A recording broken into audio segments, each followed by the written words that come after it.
Hola, ¿cómo están? Buenas tardes.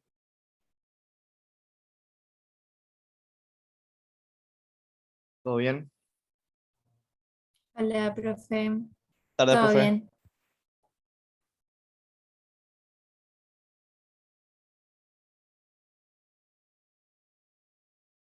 Si alguien quiere por lo menos hablar, saludar, no es para poner expresión, pero no sé si estoy con sonido, porque cambié los auriculares por el parlante. ¿Se Sí, escucha se o nosotros escucha, se escucha. escuchamos? Se Ah, escucha no, bien. estoy sin sonido. Un segundito, por favor. Eh,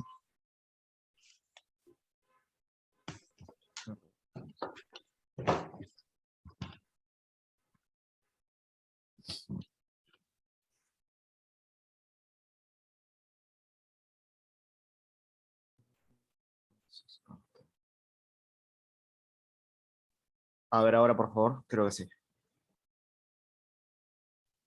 Sí, profe, se escucha, Bien. creo. Sí, yo te escucho bien, Bruno, gracias. No, tenía un problema yo en el sonido mío, no en el micrófono, sino en el audio, porque como desconecté los auriculares, no podía escuchar. Bueno, buenas tardes. ¿Cuánto tiempo, no? Tanto tiempo. Eh, la idea era que originalmente esta clase iba a ser presencial, pero se modificó, digamos, lo que tiene previsto la facultad es que sea una clase presencial por semana. Y en este caso, esta semana la clase presencial va a ser la del titular Eduardo Jiménez mañana, ¿sí? Para todas las comisiones. Por ende, esta clase es virtual y nos vamos a ver presencialmente nosotros la semana que viene, ¿sí? De todas formas, entiendo que ayer tuvieron clase con Santiago, ¿no? Sí. Bien. Vamos a continuar con las unidades de poder legislativo. En este caso, a mí me toca la unidad 12. Vamos a hacer una clase por ahí un poco más corta porque veo que somos menos que lo habitual. No sé si por ahí todos se llegaron a enterar a tiempo que era virtual, no hubo la suficiente antelación, pero vamos a dar lo principal. De todas formas, la clase queda grabada. Eh, Como en realidad las unidades de poder legislativo son bastantes, eh, yo les comentaba que una porción de esta unidad 12, que es la que tiene que ver con el juicio político, que es el procedimiento por el cual se determina la destitución de varios funcionarios del gobierno, esa parte la va a dar Fabián Rickert, a pesar de que es de la unidad 12. Generalmente el que no da legislativo ayuda al docente que da legislativo con alguno de estos temas. De todas formas, si hay alguna pregunta me la pueden hacer siempre por acá o por el campus. Hoy lo que vamos a ver son algunas atribuciones comunes y propias vinculadas a cada una de las cámaras del Congreso, ¿sí? Recuerden, para ponernos en tema, estamos en la segunda parte de la materia. Acá lo que ustedes van a estudiar es las atribuciones, facultades, poderes y restricciones de cada uno de los poderes del Estado, ¿sí? Le hace poder ejecutivo, poder judicial y poder legislativo, más allá de las cuestiones vinculadas a los órganos extrapoder, los llamados así órganos extrapoder, que están incluidos en la unidad 18, si mal no recuerdo, y que también van a ser parte de estudio de la materia. Pero, digamos, esta es una parte, yo les reitero lo que les dije cuando nos vimos en la primera clase, donde ustedes tienen que tener mucha lectura de Constitución, ¿sí? Los libros, está perfecto, como siempre, tienen una serie de tratados y manuales que nosotros les recomendamos, les sugerimos, pero es una parte donde tiene que haber mucha lectura de Constitución. En el caso de los temas que vamos a dar ahora, como ya les adelanté, no solo de la Constitución, sino de los reglamentos de cada una de las cámaras, ¿sí? El reglamento de la Cámara de Diputados, el reglamento de la Cámara de Senadores. No tienen que conocer los reglamentos de memoria, no les vamos a preguntar ningún artículo del reglamento de memoria, pero sí tener por lo menos una mínima idea de qué cuestiones están reguladas en la Constitución y cuáles están reguladas en el reglamento de cada una de las cámaras, que justamente dictarse los reglamentos es una de las facultades que la Constitución les reconoce a las cámaras, ¿sí? Esto es una atribución constitucional de cada una de las cámaras, según lo prevé el artículo 66 de la Constitución, ¿sí? Eh, lo interesante de esta segunda parte, para que ustedes tengan al tanto o estén conscientes mientras van leyendo, estudiando y mirando las clases, es que ustedes puedan comprender cuáles son las relaciones que existen entre estos tres poderes. No estudiarlos como facultades completamente desarticuladas, sino prestar especial atención a aquellos actos de gobierno donde intervienen más de uno de los poderes. Se me ocurre ahora, por ejemplo, un tema muy importante, que está en la unidad 17, que es el proceso de designación de los jueces y juezas federales, ¿sí? ¿Por qué les digo este tema? Porque es un tema que involucra a los tres poderes. Tiene que ver con cómo se eligen y designan los jueces y las juezas en un procedimiento donde el Consejo de la Magistratura realiza un concurso, luego el Poder Ejecutivo elige a uno de esos de la terna, que a su vez tiene que ser aprobado en un acuerdo por el Senado, y luego el Poder Ejecutivo lo pone en funciones. Fíjense, esto lo digo rápido porque no es un tema de lo que vamos a ver hoy, pero es un ejemplo perfecto de cómo ustedes tienen que ir pensando este funcionamiento de la Constitución de manera integral, integrada y relacionada entre los distintos poderes, ¿sí? Yendo a lo de hoy, y por supuesto ustedes tienen que tener en cuenta también las diferencias sustanciales que existen en la estructura y funcionamiento de cada uno de los poderes, ¿sí? Desde cómo se eligen, cómo se designan. Por un lado, el Poder Ejecutivo y el Poder Legislativo se eligen políticamente a través de las elecciones. La clase pasada me acuerdo que dimos algo del sistema DONT para los legisladores. Y el Poder Judicial no, ¿sí? Los miembros, los integrantes del Poder Judicial, los jueces y las juezas, no se eligen popularmente, sino que son designados a través de los poderes políticos. Entonces, ustedes tienen que estudiar todo esto, pero además hacerse preguntas, digamos, estudiarlo y leerlo de forma crítica. ¿Cuál es el fundamento de esto? Digamos, ¿tiene algún sentido? ¿Está bien o está mal que los jueces no sean elegidos popularmente? Bueno, son preguntas que está bueno debatirlas. Si alguien tiene alguna idea, lo escucho, o alguna pregunta lo escucho. Es un tema sino que se suele ver en la unidad 17, pero para que ustedes vayan pensando en esta idea. En lo que hace a nuestro tema de hoy, uno tiene que ir pensando cómo funciona el poder legislativo, por qué se le otorga este título de poder legislativo al Congreso, al revés, de Congreso al poder legislativo, y cuál es el fundamento de los partidos políticos y la importancia de los partidos políticos, sobre todo a partir de la reforma de 1994. Hecha toda esta introducción, vamos ya sí a los temas de hoy. Hay un tema creo que el primer tema de la bolilla 12, yo voy a tratar de seguir el programa, generalmente en estas unidades, que indica las competencias comunes y particulares del Congreso. Bueno, como les decía recién, el Congreso es un órgano colegiado, tiene dos cámaras separadas, y cada una de estas cámaras es un cuerpo deliberativo distinto, es decir, las cámaras como principio general funcionan de manera separada.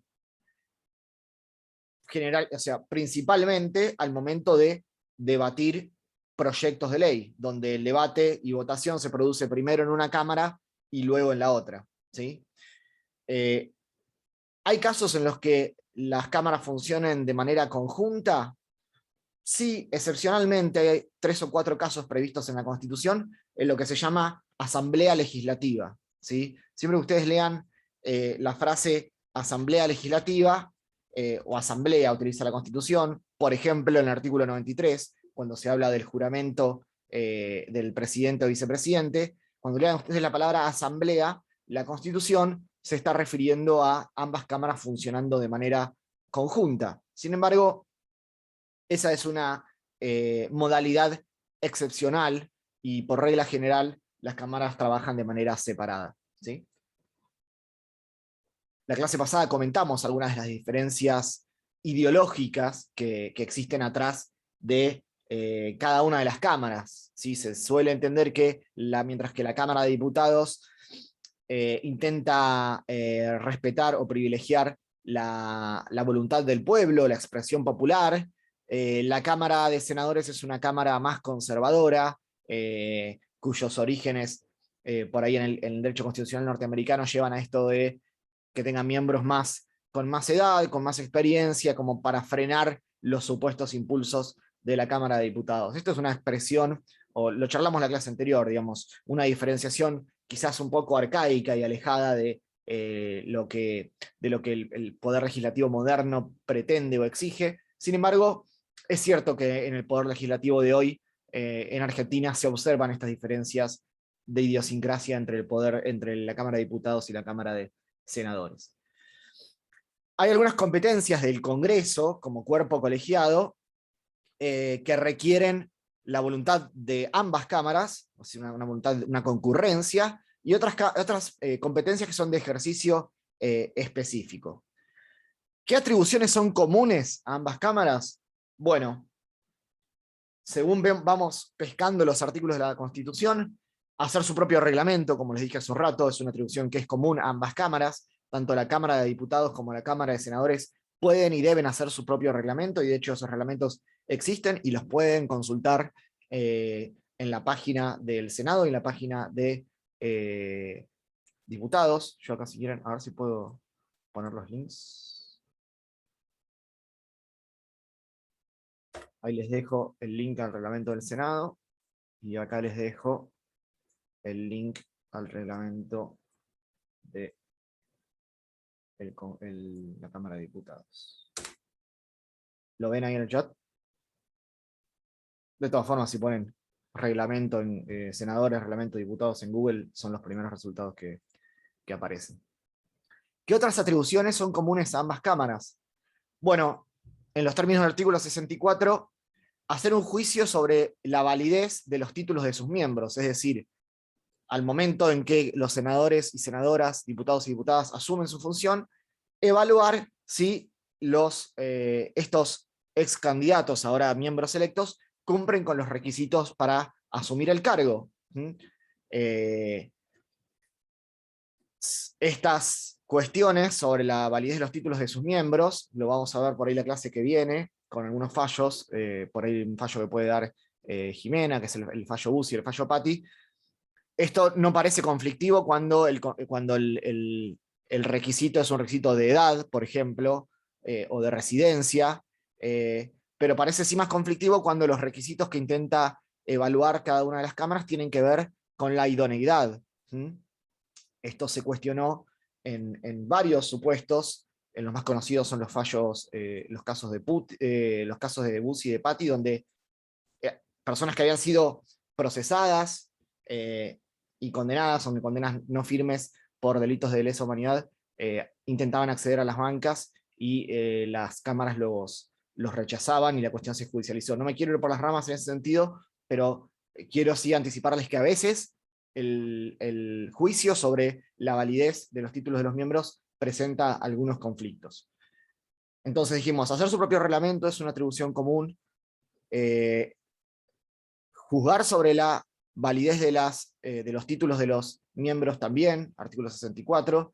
También tomarles juramento a los miembros electos en los términos del artículo 67 de la Constitución, es una atribución común a ambas cámaras. Fíjense, el artículo 67 dice: los senadores y diputados prestarán, en el acto de su incorporación, juramento de desempeñar debidamente el cargo y de obrar en todo en conformidad a lo que prescribe esta Constitución. Los distintos reglamentos de las cámaras, esto no es central, no es muy importante, pero se los cuento para que lo sepan. Los distintos reglamentos de las cámaras prevén distintas modalidades de juramento, distintas fórmulas de juramento, para que los candidatos y candidatas ya electos puedan jurar por la Constitución, o por Dios y la patria, o únicamente por la patria y la Constitución, no solamente por la Constitución. Digamos, diversas formas, algunas confesionales y otras laicas, vinculadas para este juramento formal. Esto se los tiro para que vean qué tipo de cuestiones están reguladas en el reglamento. Lo que hace a la vida diaria de las cámaras, esto lo van a encontrar en el reglamento.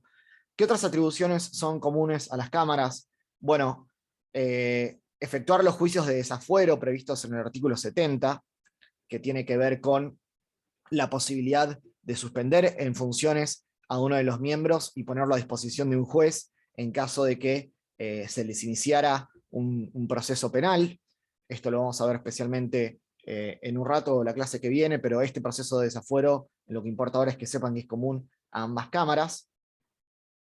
También es común a ambas cámaras la posibilidad de decidir sobre la renuncia de cada uno de los miembros. Esto lo van a encontrar en el artículo 66.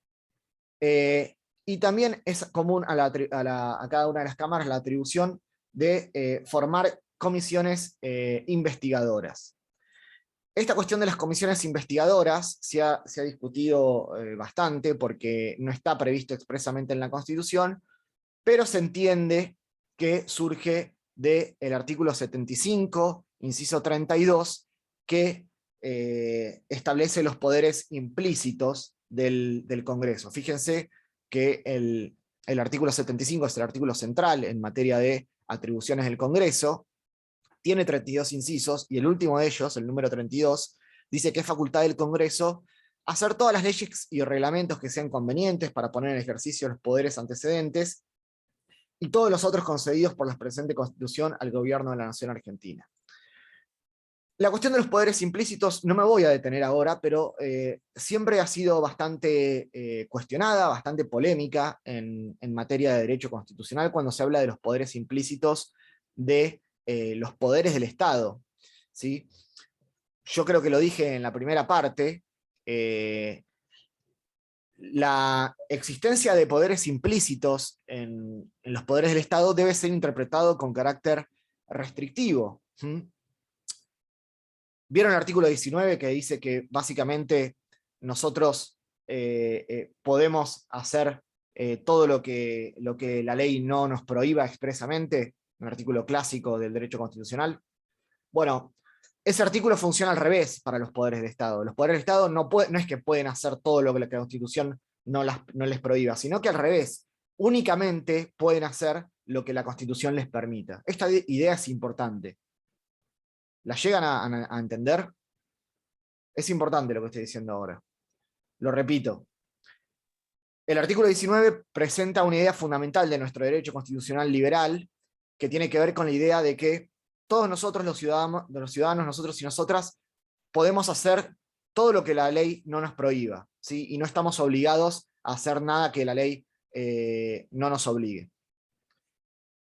Pero uno no puede traspolar así nomás esta idea a los poderes del Estado, porque una de las ideas centrales del constitucionalismo moderno o clásico es que la Constitución sirve justamente para detener, para poner un freno al avance del Estado sobre las libertades de los ciudadanos.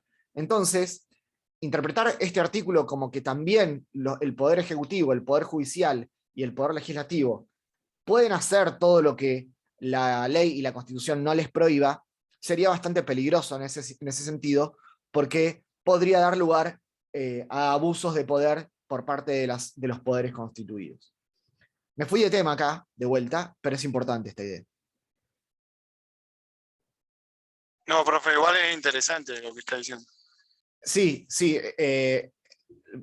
Hay que tener cuidado con la aplicación analógica de artículos de la Constitución y tener siempre muy en cuenta si nosotros estamos leyendo un artículo que está dirigido a las libertades de las personas o a las facultades de los poderes del Estado. Entonces, las personas ante la duda pueden hacer. Los poderes del Estado ante la duda no pueden hacer. Solo pueden hacer en la medida que encontremos un artículo constitucional o legal que la permite. Por supuesto que esto es un principio general que admite excepciones. Digamos, les tiro la excepción más grande, más conocida, el control de constitucionalidad, ¿sí? El control de constitucionalidad, más allá de una referencia a la posibilidad de dictar inconstitucionalidad con los nuevos derechos y garantías en el artículo 43, no existe un origen constitucional textual de esta facultad, sino que tiene un origen jurisprudencial y es un poder de alguna forma implícito del Poder Judicial. Entonces, estas comisiones investigadoras que puede crear el Congreso no están previstas expresamente en la Constitución, pero pueden encontrar una referencia a ellas en el artículo 106, párrafo, creo que tercero, del Reglamento de Diputados. Esperen porque no me acuerdo de memoria. Me acuerdo que era el 106, pero no me acuerdo si el tercero. Ahí lo estoy buscando.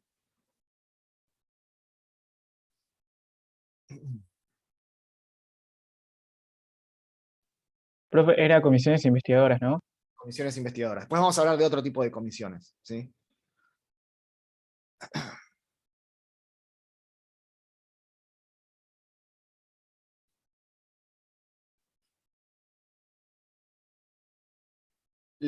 El artículo 106 habla de distintas comisiones, ¿sí? Ya vamos a ver, mejor para que se entienda mejor, vamos a dejar esto para después cuando hable de distintos tipos de comisiones y qué es lo que hacen. Sí les quiero adelantar por ahora que en el marco de cada una de las cámaras hay distintos tipos de comisiones, algunas permanentes y otras temporarias, ¿sí?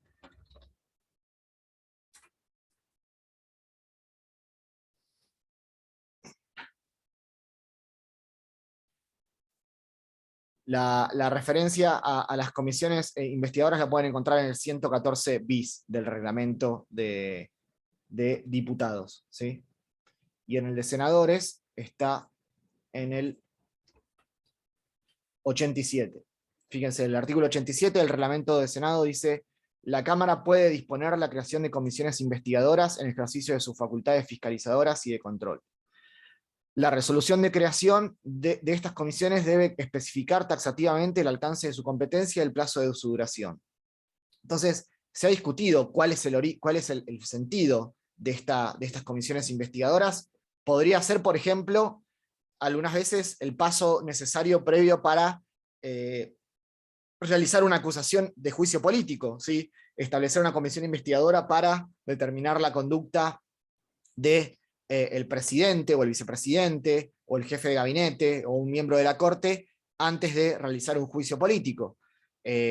O intervenir, por ejemplo, en un proceso de investigación para la fijación del presupuesto. Son ejemplos que se me ocurren, porque lo cierto es que fíjense que ni la Constitución ni los reglamentos hablan de funciones específicas de estas comisiones investigadoras. En su momento había un proyecto del bloque de la UCR para formar una comisión investigadora en el caso Chicone. Por ejemplo, se me ocurren distintas comisiones investigadoras que se han creado o nombrado. Les digo, esto debe ser interpretado restrictivamente porque, en principio, digamos, el rol de investigación, en lo que nosotros conocemos habitualmente, es un rol ejercido principalmente por el Ministerio Público, por ejemplo, a través de el Ministerio Público Fiscal, ¿sí? O en algunos casos por el Poder Judicial, pero investigar no es una facultad propia específica ni característica del Congreso. Entonces, esas son las atribuciones comunes de las cámaras. Su reglamento, determinar la validez de los títulos de los miembros, tomarle juramento, disponer el desafuero si fuera necesario, decidir sobre la renuncia y formar comisiones. Todo eso lo pueden hacer ambas cámaras, ¿sí? Ahora vamos a ver cuáles son las atribuciones que específicamente puede hacer diputados y cuáles son aquellas que específicamente le corresponden a senadores. Una de las atribuciones específicas de diputados es ser cámara de inicio, cámara iniciadora, tener la iniciativa en leyes sobre algunos temas especiales, que tiene que ver con las contribuciones, es decir, las cuestiones impositivas, y el reclutamiento de tropas. Esto lo encuentra en el artículo 52 de la Constitución, ¿sí? A la Cámara de Diputados le corresponde exclusivamente la iniciativa de leyes sobre contribuciones y reclutamiento de tropas. ¿Qué significa iniciativa? Significa que el proyecto de ley primero se va a debatir y se va a votar en esa Cámara, la de Diputados. ¿Tiene alguna ventaja ser Cámara iniciadora? Sí, tiene algunas ventajas. Primero, la redacción del proyecto original, y luego la posibilidad de insistir en caso de que la Cámara de Revisión, es decir, la otra Cámara, le hiciera algunas modificaciones. Este procedimiento de revisión y vuelta a la Cámara de Origen se ve en otra parte de la materia, que tiene que ver con el procedimiento para la sanción de leyes, así que no lo voy a explicar ahora, pero sí quiero que sepan que ser Cámara iniciadora tiene algunos beneficios respecto a la Cámara de Revisión.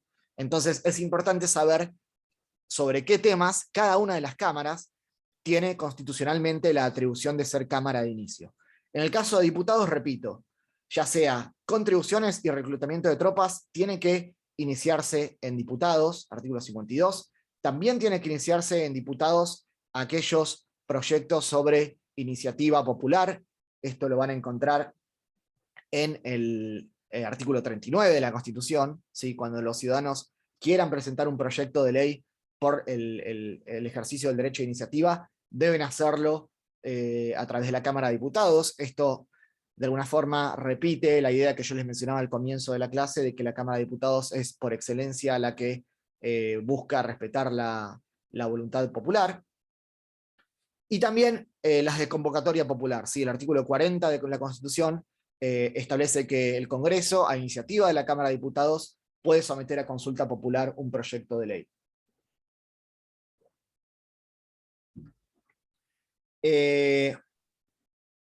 Es específica de diputados también, y esto es muy importante, lo que voy a decir ahora, Fabián lo va a seguir explicando, la posibilidad de realizar la acusación ante el Senado respecto a diferentes funcionarios. Lo voy a decir de otra forma. Es atribución de diputados ser la Cámara acusadora en el juicio político, ¿sí?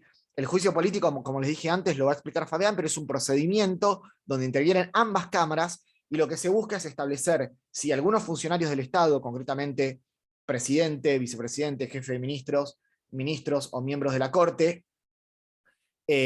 pueden seguir o no en su cargo, en ese procedimiento donde no se discute la responsabilidad penal de estas personas, sino sus facultades para poder continuar en el cargo, intervienen ambas cámaras. Diputados es la cámara que acusa, realiza la acusación, por eso yo les decía que podría haber una comisión investigadora previo a esa acusación, y Senado va a ser el que de alguna forma dicte la sentencia, ¿sí? Realizar el juicio político propiamente dicho y establecer la resolución. Entonces, esas son las atribuciones específicas de diputados. Iniciativa de ley en materia de contribuciones, reclutamiento de tropas, iniciativa y consulta popular, y además acusar en el procedimiento de juicio político. De forma similar, la Cámara de Senadores tiene algunas atribuciones específicas. Empiezo por el final, lo que expliqué recién, ¿sí? Los artículos 59 y 60 establecen que así como diputados va a acusar, senadores va a realizar el juicio político y va a dictar la resolución. Esto lo encuentran, les decía recién, artículos 59 y 60. Vamos a leerlos, ya que estamos. Si les digo que es importante la Constitución, bien leerla. 59. Al Senado corresponde juzgar en juicio público, ¿sí? Ese juicio público es el juicio político, justamente, a los acusados por la Cámara de Diputados, debiendo sus miembros prestar juramento para este acto. Cuando el acusado sea el presidente de la Nación, el Senado será presidido por el presidente de la Corte Suprema. Esto tiene que ver justamente porque el presidente del Senado es el vicepresidente, ¿no? Para declararlo culpable se necesita la mayoría de los 2/3 de los miembros presentes. Fíjense, una mayoría agravada. Y el artículo 60 establece cuáles son las consecuencias de este juicio político cuando se decide en contra del acusado. El fallo no tiene más efecto que destituir al acusado y en todo caso inhabilitarlo para ocupar otro cargo público. Pero lo que ustedes tienen que saber, lo va a explicar mejor Fabián, pero es importante y por eso lo digo ahora, es que el juicio político no tiene la facultad o la idoneidad o la potestad de establecer la responsabilidad penal. Una persona condenada a un juicio político no va preso, ¿sí? No se le establece una condena. Lo único que se determina es, ¿puede seguir siendo presidente o no? ¿Puede seguir siendo juez de la Corte o no?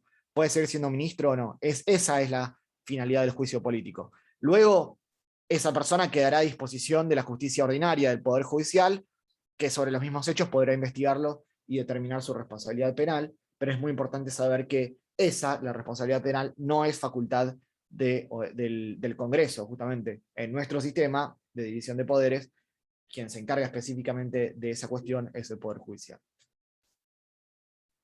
Además de ser la Cámara que realiza el juicio político y decide, es atribución específica de senadores ser Cámara iniciadora en la ley convenio de participación, ¿sí? Acá está discutido sobre la naturaleza de esta cuestión, si realmente es una excepción o es algo que debiera tenerse como natural, digamos, teniendo en cuenta que lo que les dije antes de las cuestiones impositivas.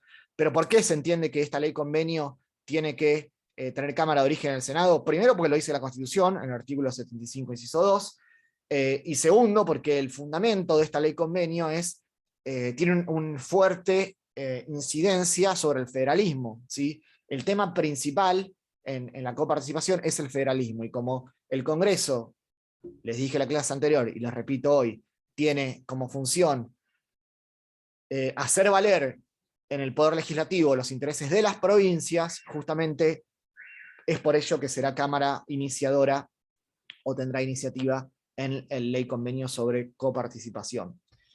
También será Cámara iniciadora en los proyectos de ley que tengan que ver con las políticas para el desarrollo de provincias y regiones, esto en los términos del artículo 75, inciso 19.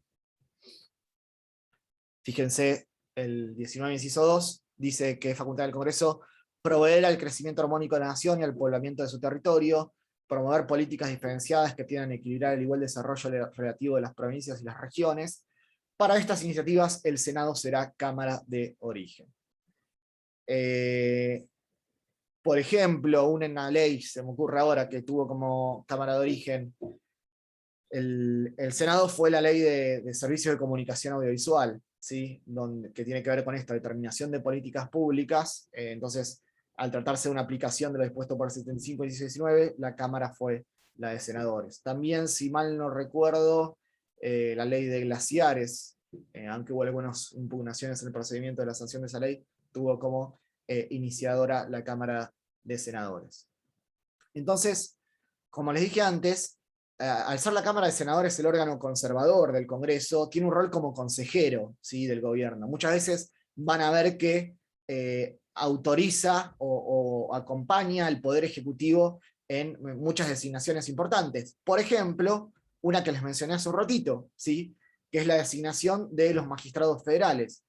Esto en los términos del 99, inciso cuarto, ¿sí? Si bien para designar a los jueces y las juezas federales es el Poder Ejecutivo quien elige a esa persona y la designa luego de un concurso público, en el caso de los jueces de los tribunales inferiores, no así en la Corte Suprema, que no es por concurso, sino que se elige directamente, esa elección del Poder Ejecutivo luego tiene que estar respaldada por un acuerdo del Senado, ¿sí? Esto pasa lo mismo con otros cargos, ¿sí?, que tiene que ver con los oficiales superiores de las Fuerzas Armadas, o los encargados de negocios de ministros plenipotenciarios también, tiene que ser en acuerdo del Senado.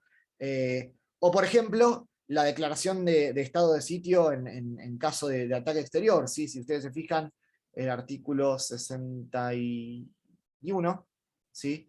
Que dice, corresponde también al Senado autorizar al presidente de la Nación para que declare en estado de sitio uno o varios puntos de la República en caso de ataque exterior. Entonces, van a ver a lo largo de la Constitución varios ejemplos, seguramente me faltan también otros, donde el Senado es la Cámara del Congreso que acompaña al Poder Ejecutivo prestándole el acuerdo en la toma de estas decisiones importantes.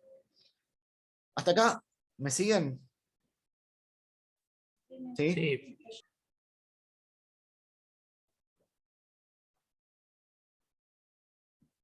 Muy bien. La unidad 12 también estudia la organización y funcionamiento interno de las cámaras. Para que ustedes me sigan el programa, lo que acabamos de ver recién son las atribuciones comunes y específicas de cada una de las cámaras. ¿Sí? Eso lo van a encontrar así en el programa. Todo lo que vimos recién son atribuciones comunes y específicas. Dijimos qué cosas pueden hacer las dos cámaras por igual, y después diferenciamos qué cosas puede hacer cada una de las cámaras específicamente. Estas diferencias entre cámara y cámara son recontra importantes, y eso siempre es pregunta de parcial. ¿Qué puede hacer una y qué puede hacer la otra? ¿Sí? ¿Quién tiene iniciativa en un tema? ¿Quién tiene iniciativa en la otra? ¿Quién acusa y quién juzga el juicio político? Son preguntas clásicas de examen. Ahora, el siguiente punto del programa habla de la organización y funcionamiento interno de las cámaras. Como les dije recién, como les dije al comienzo de la clase, mejor dicho, no hay mucho sobre esto en los artículos de la Constitución. Para conocer mejor el funcionamiento interno de cada una de las cámaras hay que ir a los reglamentos, ¿sí?, que les pegué hace un ratito ahí en el chat. Los reglamentos son bastante largos, no los tienen que leer todos, pero sí tienen un índice al principio, entonces si están buscando algún tema especial, pueden ir al índice. Por supuesto que si lo están leyendo en internet, también pueden apretar Control F y buscar la palabra que están buscando, y es más fácil que estar hojeando. Supongo que ya lo conocen ese tip, porque en general son más jóvenes que yo y manejan mejor las cosas, pero bueno, se los comparto por las dudas. El artículo 2 de los dos reglamentos, tanto de senadores como el de diputados, dice qué es lo que va a pasar en las sesiones preparatorias, ¿sí? Después vamos a ver la clase que viene. No vamos a ver ahora, es más, lo voy a invertir. Vamos a hablar primero los tipos de sesiones que tiene cada una de las cámaras, ¿sí? Las cámaras pueden tener por lo menos 6 tipos de sesiones, ¿sí? O por lo menos 4, porque hay otras 2 características que se pueden compartir. Vamos a decir que hay sesiones preparatorias, ¿sí?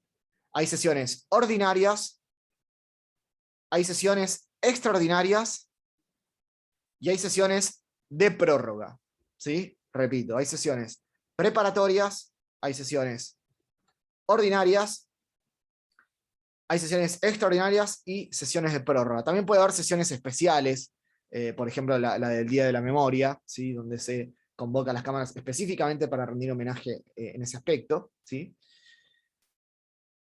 Y también puede ser que alguna de estas sesiones que les dije recién sea secreta, ¿sí? Por ejemplo, en alguna comisión investigadora o para analizar los alegatos en el juicio político. Por regla general, y en virtud del principio republicano de gobierno, la forma republicana de gobierno, todas las sesiones son públicas, ¿sí? Por eso esas sesiones especiales y sesiones secretas las dejé aparte, y vamos a concentrarnos en las 4 tipos de sesiones principales, que son las preparatorias, las ordinarias, las extraordinarias y las de prórroga. Las sesiones preparatorias son aquellas donde se eligen autoridades, ¿sí? Ustedes los van a encontrar en el artículo 2 de cada uno de los reglamentos. Fíjense, en diputados, el artículo 2 dice que en las sesiones preparatorias se va a proceder a elegir al presidente, vicepresidente primero, segundo y tercero de la Cámara. Esas autoridades van a durar 1 año, según el artículo 37 del reglamento. Y en la Cámara de Senadores, en el artículo 2 del reglamento, dice que en las sesiones preparatorias se elegirá por mayoría absoluta la elección de un presidente provisional para los casos previstos en el artículo 58, es decir, cuando el presidente del Senado no puede ejercer ese rol. Fíjense ustedes, a ver si lo encuentro, les quería mostrar una cosa.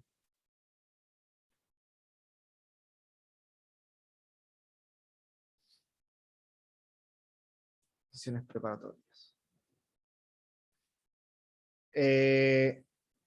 Las sesiones ordinarias son las que todas conocemos, ¿sí? Las que establece la propia Constitución. En el artículo 63, ¿sí? Las cámaras se reúnen por sí mismas en sesiones ordinarias todos los años del 1 de marzo hasta el 30 de noviembre. ¿Sí? Son las sesiones donde se establecen los temas a debatir, ¿sí? En la Cámara de Diputados estos temas a debatir los decide la Comisión de Labor Parlamentaria.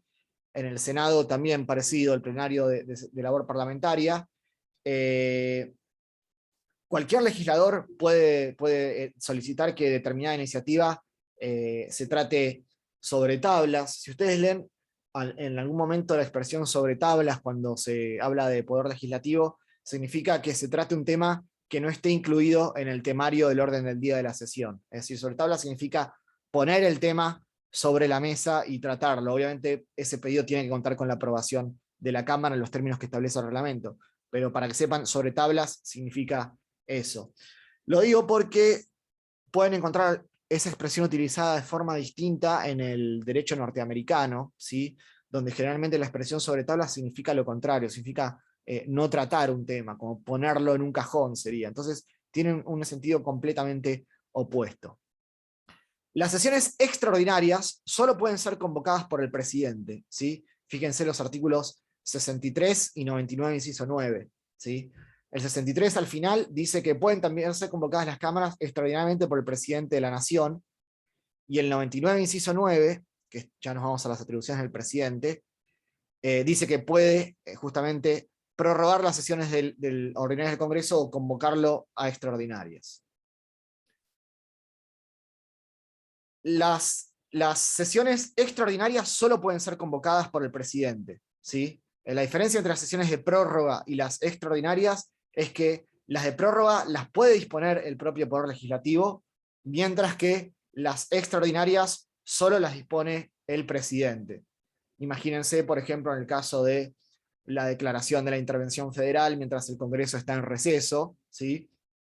El presidente puede declararlo, lo vieron en la primera parte, pero tiene que convocar expresamente una sesión extraordinaria para que el Congreso se expida sobre esa decisión.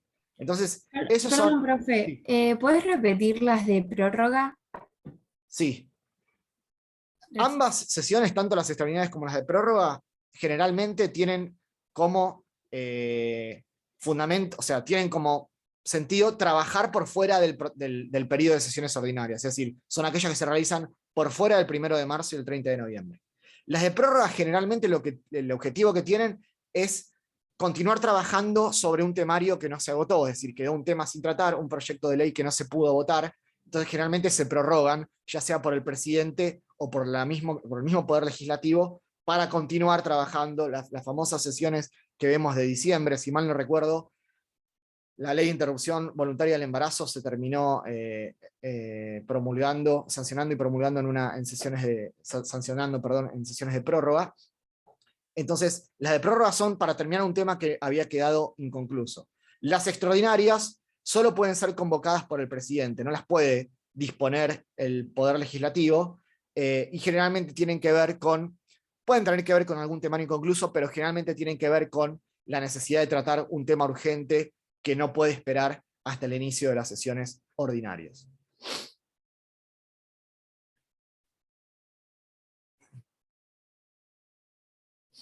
¿Quedó claro? Sí, gracias. Las cámaras también tienen un quórum para sesionar, ¿sí? Esto es muy importante. No se confundan el quórum con la mayoría, ¿sí? El quórum es la cantidad de miembros necesario que cada una de las cámaras tiene que tener para empezar a sesionar, ¿sí? Sin ese quórum, sin esa cantidad de miembros presentes, la cámara no comienza a sesionar. La mayoría es una cosa distinta. La mayoría es la cantidad de votos necesarios emitidos por los miembros presentes para tomar una decisión, ¿sí? La decisión puede ser nombrar autoridades, disponer un desafuero o aprobar un proyecto de ley. Puede tomar muchas decisiones en ese sentido el Poder Legislativo. A lo largo de la Constitución vamos viendo las mayorías. Es decir, la mayoría tiene que ver con la cantidad de votos. El quórum tiene que ver con la cantidad de personas presentes. ¿Se entiende la diferencia? Sin quórum no puede haber mayoría, porque sin quórum no hay votación. Pero no se lo confundan, esto es una pavada lo que estoy diciendo, les puede parecer redundante e innecesario, sin embargo, varias veces hemos detectado que aparece esta confusión. El quórum, según el artículo 16 de diputados, es aquel que existe cuando los miembros presentes superan a los miembros ausentes, ¿sí? Entonces, sería más de la mitad de 257, que es la cantidad de diputados. Si hacemos 257 dividido 2, nos va a dar un número, por supuesto, no natural.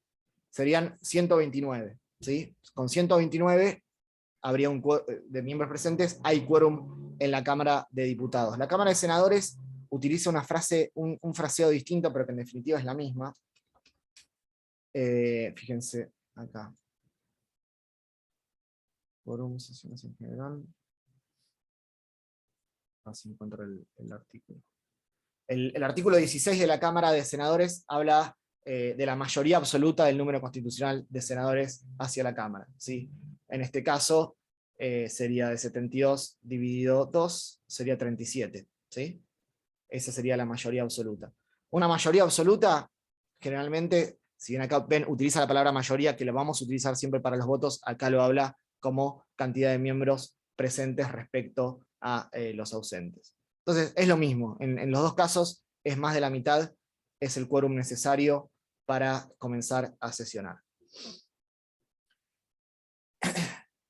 Ambos reglamentos prevén esta facultad de las minorías para compeler a las mayorías, es decir, que cuando una cantidad de mayoría de legisladores no se presente y no de quórum, las minorías podrían obligarlos a comparecer. Esto, que yo tenga conocimiento, nunca sucede, ¿sí? Es una fórmula que ha quedado medio en abstracto, ¿sí? Fíjense, el artículo 64 dice que cada cámara, bueno, para entrar en sesión necesita la mayoría absoluta de los miembros, luego esto replicado en los artículos 16 de cada uno de los reglamentos, pero un número menor podrá compeler a los miembros ausentes para que concurran a las sesiones.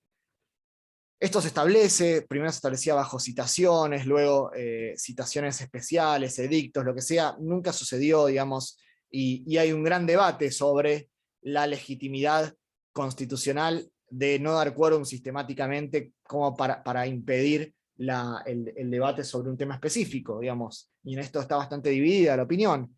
Algunos entienden que no dar quórum es un derecho de los legisladores, y otros entienden que debiera regularse algún mecanismo real para asegurarse el quórum con una asiduidad específica que impida que la falta de presencia de los legisladores trabe el debate. Esto amerita una charla aparte, es realmente interesante, ¿sí? Pero lo vemos en las noticias día a día, no se dio quórum, el oficialismo no dio quórum, la oposición con otro bloque no dieron quórum, entonces suele suceder. No hay un mecanismo real que se utilice para poner en marcha este mecanismo del artículo 64 de obligarlos a concurrir. Pero fíjense que el artículo 27 del reglamento en senadores dice que cuando transcurra uno de los días señalados para sesión ordinaria sin quórum, la minoría, 1 hora después de la citación para la segunda sesión, puede reunirse y llamar a los inasistentes por citación especial. La citación se hará por el presidente en 2 diarios de la capital de la República, mencionado por sus nombres a los inasistentes. Esto desconozco si se aplica, yo nunca lo vi, ¿sí? El artículo 28 de senadores también dice que si después de esta situación no se forma quórum, la minoría tiene facultad para establecer multas que deben fijarse dentro de la asignación mensual, ¿sí? Tampoco es de mi conocimiento que se haya realizado esta medida de compulsión. Esto se repite también en el artículo 27 de la Cámara de Diputados. Ambas cámaras también prevén en su funcionamiento interno la existencia de comisiones, que yo les nombraba anteriormente. Las comisiones son reuniones de legisladores o grupos de legisladores, generalmente de 15 personas en diputados, de 15 diputados o diputadas, y de 5 senadores o senadoras, que debaten y dictaminan sobre distintos proyectos de ley, ¿sí? Pueden aprobarlo en comisión, en particular, artículo por artículo, y luego pasarlo a la aprobación en general por la Cámara. Hay distintas comisiones sobre distintos temas, ¿sí? En el reglamento van a ver ustedes diversas temáticas, fíjense, son realmente muchas. Les voy a mostrar. Comisiones.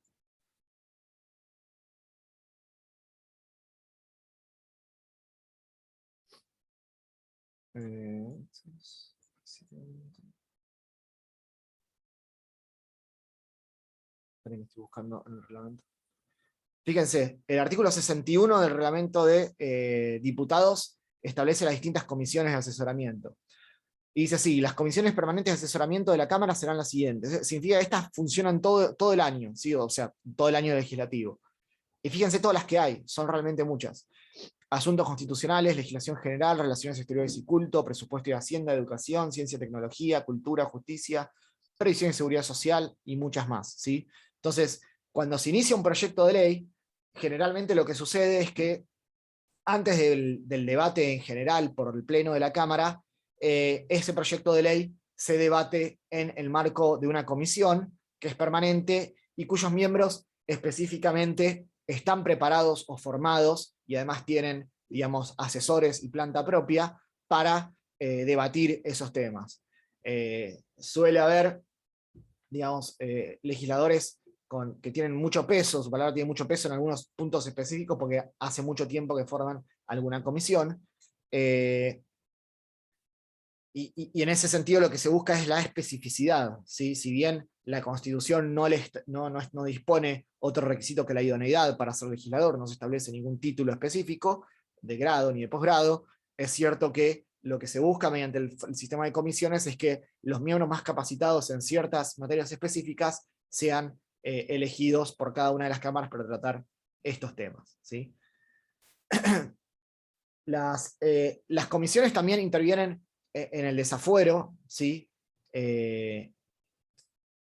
Para cuando la justicia ordinaria quiere llevar adelante un proceso penal contra algún legislador, se puede adoptar una decisión de suspensión, ¿sí? Para eso se requieren los 2/3 de los votos de los miembros presentes, ¿sí? La Cámara lo que va a evaluar es el mérito de la petición, no solo la cantidad de prueba, sino la conveniencia política de adoptar esta medida, para ver si realmente decide o no el desafuero.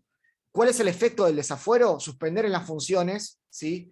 Y sacar de todos los fueros, es decir, los privilegios, vamos a ver que no es lo mismo, a ese legislador, ¿sí?